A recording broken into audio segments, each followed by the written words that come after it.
इंसान को ठंडा रहना चाहिए, गुस्सा नहीं करना चाहिए। लोहा भले ही गर्म हो जाए, हथौड़े को तो ठंडा ही रहना चाहिए, नहीं तो वह खुद अपना हत्था जला डालेगा। कोई भी राज्य पिरजा पर कितना ही गर्म क्यों ना हो जाए, अंत में तो उसे ठंडा होना ही पड़ेगा। आज हमें ऊंच नीच, अमीर गरीब, जाति पंथ के भेदभावों को खत्म कर देना चाहिए। मेरी एक ही इच्छा है कि भारत एक अच्छा उत्पादक हो और इस देश में कोई अन्न के लिए आंसू बहाता हुआ भूखा ना रहे। आपको अपना अपमान सहने की कला आनी चाहिए। जब जनता एक हो जाती है, तब उसके सामने क्रूर से क्रूर शासन भी नहीं टिक सकता। अतः जात पात के ऊंच नीच के भेदभावों को भुलाकर सब एक हो जाइए।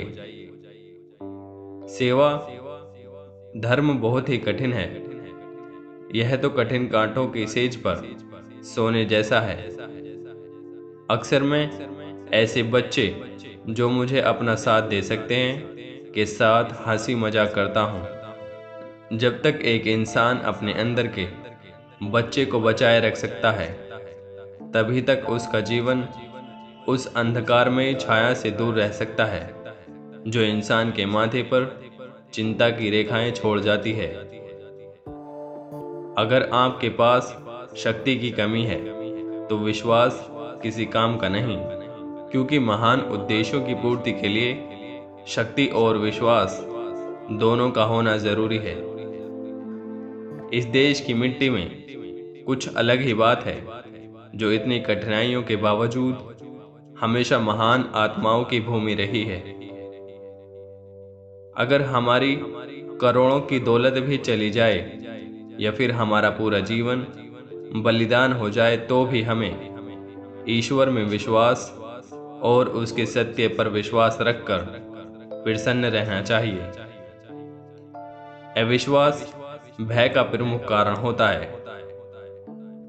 उतावले उत्साह से बड़ा परिणाम निकालने की आशा नहीं रखनी चाहिए। कठिन समय में कायर बहाना ढूंढते हैं, तो वहीं बहादुर व्यक्ति रास्ता खोजते हैं।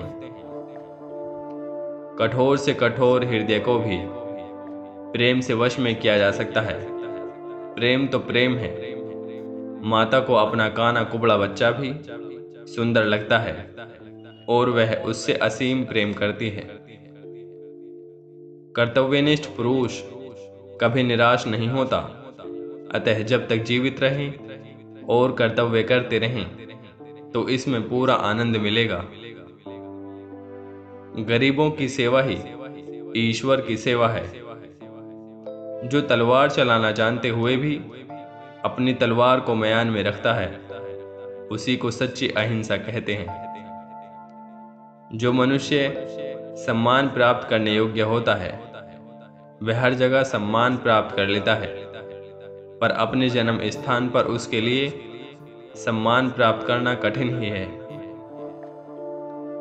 त्याग के मूल्य का तभी पता चलता है जब अपनी कोई मूल्यवान वस्तु छोड़नी पड़ती है। जिसने कभी त्याग नहीं किया, वह इसका मूल्य क्या जाने। थका हुआ इंसान दौड़ने लगे तो स्थान पर पहुंचने के बजाय जान गंवा बैठता है। ऐसे समय पर आराम करना और आगे बढ़ने की ताकत जुटाना उसका धर्म हो जाता है। प्राण लेने का अधिकार तो ईश्वर को है। सरकार की तोप या बंदूकें हमारा कुछ नहीं कर सकती। हमारी निर्भयता ही हमारा कवच है। बेशक कर्म पूजा है, किंतु हास्य जीवन है। जो कोई भी अपना जीवन बहुत गंभीरता से लेता है, उसे एक तुच्छ जीवन के लिए तैयार रहना चाहिए। जो कोई भी सुख और दुख का समान रूप से स्वागत करता है, वास्तव में वही सबसे अच्छी तरह से जीता है। बोलने में मर्यादा मत छोड़ना। गालियां देना तो कायरों का काम है। ज्यादा बोलने से कोई फायदा नहीं होता है, बल्कि सबकी नज़रों में अपना नुकसान ही होता है। हर जाति या राष्ट्र खाली तलवार से वीर नहीं बनता। तलवार तो रक्षा हेतु आवश्यक है, पर राष्ट्र की प्रगति को तो उसकी नैतिकता से ही मापा जा सकता है। मान सम्मान किसी के देने से नहीं मिलते, अपनी योग्यता के अनुसार मिलते हैं। विश्वास रखकर आलस्य छोड़ दीजिए, बहस मिटा दीजिए, डर छोड़िए, फूट का त्याग कीजिए, कायरता निकाल डालिए, हिम्मत रखिए, बहादुर बन जाइए और आत्मविश्वास रखना सीखिए। इतना कर लेंगे तो आप जो चाहेंगे अपने आप मिलेगा। दुनिया में जो जिसके योग्य है वह उसे मिलता ही है। शारीरिक और मानसिक शिक्षा साथ साथ दी जाइए। ऐसी व्यवस्था होनी चाहिए, शिक्षा इस तरह की हो जो छात्र के मन का, शरीर का और आत्मा का विकास करे। सत्य के मार्ग पर चलने हेतु बुरे का त्याग आवश्यक है, चरित्र का सुधार आवश्यक है। सेवा करने वाले मनुष्य को विनम्रता सीखनी चाहिए। वर्दी पहनकर अभिमान नहीं, विनम्रता आनी चाहिए। दुख उठाने के कारण प्राय हम में कटुता आ जाती है, दृष्टि संकुचित हो जाती है और हम स्वार्थी तथा दूसरों की कमियों के प्रति असहिष्णु बन जाते हैं। शारीरिक दुख से मानसिक दुख अधिक बुरा होता है।